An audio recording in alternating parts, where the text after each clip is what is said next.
Swastiastu. Swastiastu. Silakan masuk, Ibu, Bapak duduk silakan. Sore Ibu. Sore. Gimana kabarnya Ibu? Baik Ibu. Ibu, perkenalkan saya Bidan Diana yang bertugas pada hari ini. Sebelumnya kalau boleh tahu Ibu atas nama siapa Ibu? Nama saya Pebi. Usia saya itu 23 tahun dan saya bersama suami saya Resia, usianya itu 24 tahun Ibu. Baik Ibu, sebelumnya kalau boleh saya tahu apakah Ibu saat ini sedang bekerja atau tidak Ibu? Saya tidak bekerja Bu, saya hanya ibu rumah tangga. Baik Ibu, jadi ada yang bisa saya bantu Ibu sebelumnya? Di sini saya mau konsultasi terkait penggantian penggunaan KB Bu ya. Karena penggunaan KB saya udah memiliki 2 anak dan umur anak saya yang kedua itu sudah 1 tahun Ibu. Baik Ibu, sebelumnya untuk umur anak Ibu yang pertama umur berapa Ibu nih? Untuk anak saya yang pertama itu umurnya 1 tahun 6 bulan Ibu. Baik Ibu, karena jadi kenapa Ibu ingin mengganti alat kontrasepsinya Ibu? Gini Bu ya, saya cerita sedikit Ibu ya, karena saya dulu itu pernah menggunakan KB, tapi itu KB pil Ibu. Nah itu dah yang membuat jadinya saya kebobolan Ibu. Anak saya baru usia 1 tahun 6 bulan dah. Anak yang saya kedua tuh udah umur 1 tahun gitu Bu.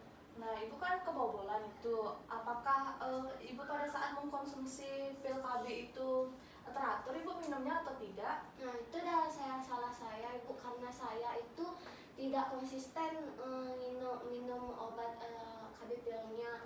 Kadang saya minum itu pagi, terus besoknya saya nggak minum, terus besoknya baru saya minum lagi malam. Apa itu ya penyebabnya Ibu yang gagal? Baik Ibu, jadi penyebabnya kegagalan dalam penggunaan alat kontrasepsi itu karena Ibu tidak konsisten atau tidak teratur dalam meminum KB pil tersebut. Jadi mungkin sekarang Ibu bisa mengganti alat kontrasepsi Ibu itu.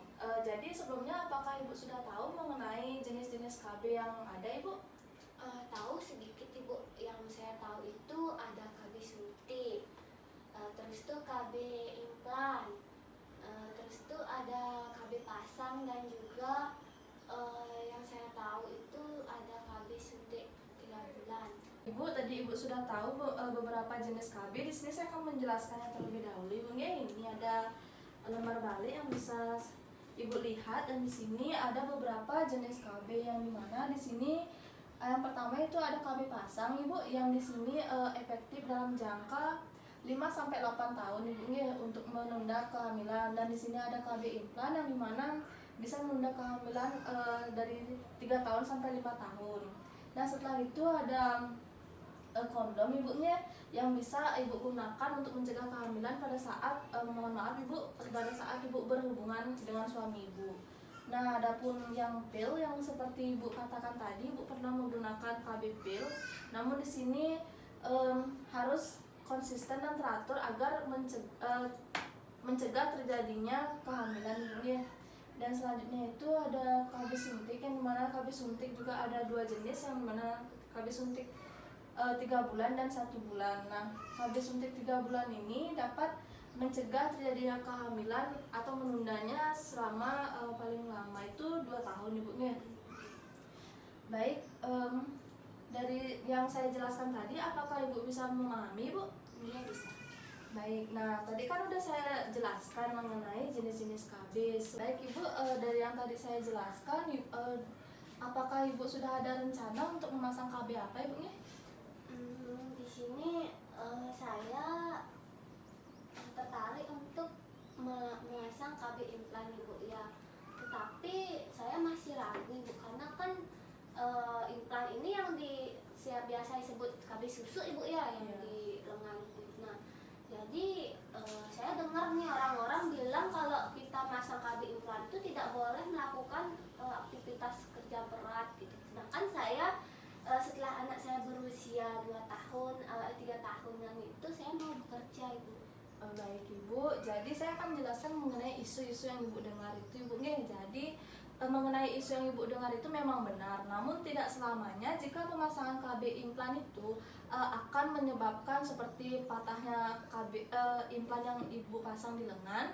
Namun itu hanya berlangsung, ibu tidak boleh bekerja berat itu selama 1 bulan pada saat awal pemasangan saja ibunya. Setelah itu setelah 1 bulan itu ibu bisa melakukan pekerjaan yang memang menurut ibu berat, namun tidak akan menyebabkan efek samping jika sudah lebih dari 1 bulan ibunya. Baik, seperti itu ibunya. Berarti rumor di masyarakat terkait KB implan itu tidak benar Bu ya? Ya ibu, tidak benar. Jadi saya ingin bertanya ibu, kenapa ibu tertarik ingin menggunakan KB implan ibu? Saya tertarik karena implan ini kan bisa dalam jangka waktu panjang. Terus tuh kalau mengenai KB pil itu dah saya nggak konsisten waktunya minum, itu nggak konsisten. Terus kalau KB suntik 3 bulan tuh saya takut disuntik, dan juga ribet juga ibu, harus kontrol setiap 3 bulan ataupun 1 bulan. Baik ibu, itu benar juga ibu. Nggih, karena jika menggunakan KB pil itu kita juga harus benar-benar teratur untuk meminumnya setiap hari, dan KB suntik juga akan membutuhkan biaya yang setiap bulan atau setiap 3 bulan itu memerlukannya ibu. Nggih. Jadi untuk KB implan itu hanya memerlukan pemasangan 1 kali saja, dan ibu hanya untuk kunjungan ulang itu pada saat awal pemasangan di minggu pertama ibu. Nggih. Jadi gitu nggih Bu. Kalau saya menggunakan KB implan ini apakah efektif untuk menunda kehamilan selama 3 tahun Ibu ya? Saya takut kebobolan lagi Ibu. Baik ibu, jadi jika ibu menggunakan KB implan ini kemungkinan gagal itu 1% ibunya, karena mohon maaf ibu, pada saat ibu berhubungan seksual dengan suami pada KB implan itu sudah mengandung hormon ibunya, yang dimana hormon tersebut akan membantu memusnahkan sel sperma pada suami ibu. Jadi kemungkinan kecil untuk gagal pada saat ibu menggunakan KB implan ini.